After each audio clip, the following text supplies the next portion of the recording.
Семикажевский мост через реку Сунжа был построен в 60-х годах прошлого века. В последние несколько лет сооружение было в крайне аварийном состоянии и нуждалось в срочной реконструкции. Дорожники обещают значительное преображение объекта. До начала работ длина моста составляла 84 метра, а ширина 9 метров. После реконструкции новый мост станет длиной в 96 метров и шириной почти в 15 метров.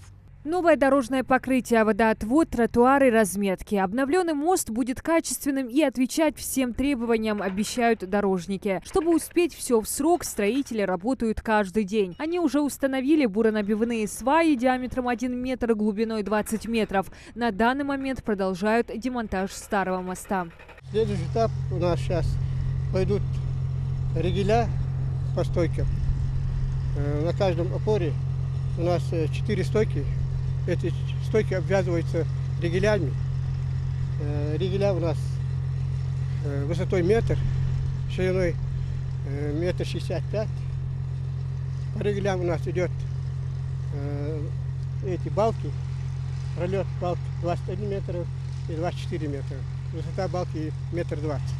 Строительство началось в ноябре прошлого года. На начальном этапе разобрали старый мост, перенесли линии связи на необходимое расстояние от объекта. Рабочие установили железобетонные балки с водоотводом и гидроизоляцией, а уже вчера залили железобетонный ригель 5-й береговой опоры – важнейший элемент будущей переправы. В ближайшее время начнем заливать ригели промежуточных опор, 2, 3 и 4. На них уже будут завезены почти что все балки тавровые, железобетонные из Дагестанского завода. Они тоже заводские. И уже на эти ригеля будут укладываться балки, и уже асфальт, насад, обустройство, все уже как бы к завершению пойдем.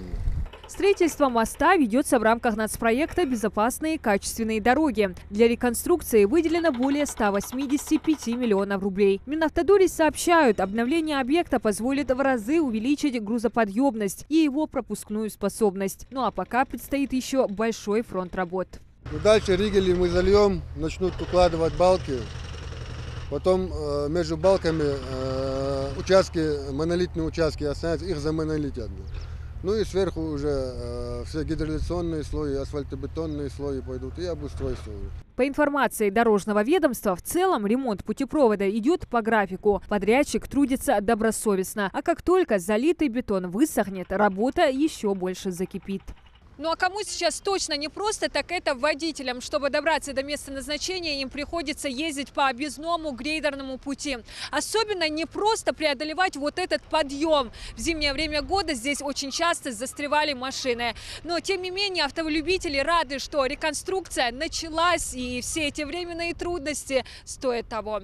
Помимо этой дороги есть еще 2 объезда по улице Муталиева и Ингушская. Дополнительный предусмотрел сам подрядчик по просьбам местных жителей.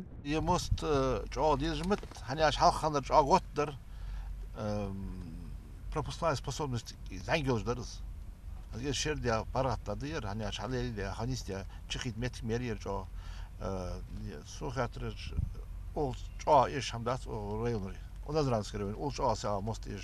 Положение пешеходов, конечно, не лучше. От них частенько поступали жалобы на старый мост. До начала работ приходилось пересекать его по слякоти, грязи и по проезжей части, так как тротуаров практически не было. Согласно проекту, на новой переправе создадут комфортные условия для всех участников дорожного движения. Раньше до существующего мост был шириной 9 метров.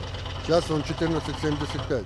Будет с одной стороны перильное ограждение, с другой уже барьерное ограждение будет, дорожное барьерное ограждение. Разметка, ну и как все подобает, все обустройство. Срок сдачи моста – конец июня. Узкая проезжая часть, аварийное состояние, неблагоустроенная прилегающая территория. Все эти проблемы после обновления останутся в прошлом. Ведь нацпроект «Безопасные и качественные дороги» призван сделать дорожные артерии комфортными и безопасными, снизить число ДТП. Диана Дударова, Абдуллах Калухаев. Новости 24.